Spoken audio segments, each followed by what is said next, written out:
Ici à Pilane, chez Bernard Moulin à Macla, dans le Pilat, il y a 8 ânes, Mulan, Lulu, Fanfan, Léon, Galipette, Modestine et bien d'autres. Bonjour Bernard. Bonjour. Allez, au pré. Allez Lulu, dépêche-toi. Allez. Alors vous avez été un petit peu, si on peut dire, catapulté ici, sans rien vraiment connaître à la base des ânes. Absolument. Vous avez tout appris. Maintenant, on peut dire que vous êtes éleveur d'ânes et aussi animateur de randonnée à dos d'âne. Est-ce que c'est compliqué de s'occuper des ânes? Est-ce que l'âne demande beaucoup d'attention tous les jours? Compliqué, je dirais non.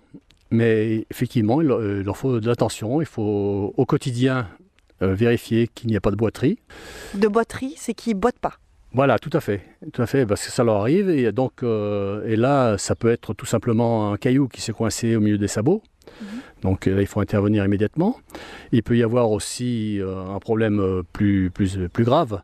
Il peut avoir mis le pied dans un trou et se tordre comme on dirait chez nous, la cheville. Donc ça, il faut le soigner immédiatement, ne pas perdre de temps, quoi. Ce sont des choses que vous avez appris au fur et à mesure, on vous a montré? Parce que vous êtes arrivé ici, vous étiez novice, on peut dire. On peut dire, oui, c'est vrai. Je connaissais un petit peu les chevaux parce que ma fille en a, mais je ne connaissais pas du tout les ânes. J'ai appris à les connaître et aujourd'hui, on peut dire que je suis devenu un spécialiste, entre guillemets quand même. Et comment vous êtes formé alors? Sur le tas, j'ai pris des bouquins, j'ai regardé un petit peu comment ça se passait. J'ai lu donc des chroniques éditées par des spécialistes. Et puis voilà, sur le tas, on applique ce que l'on trouve. Et tout se passe bien. Ils vous reconnaissent? Oui, absolument, ils me reconnaissent. Ils savent que c'est moi. Il n'y a pas de doute. C'est Bernard qui arrive, c'est Bernard. Oui.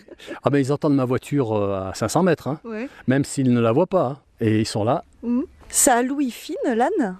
Absolument. Vous avez vu la surface des pavillons qu'ils ont. Oui. Si on nous mettait les mêmes pavillons aux oreilles...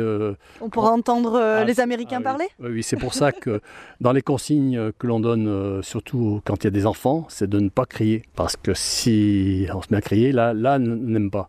Ils n'aiment pas les bruits stridents.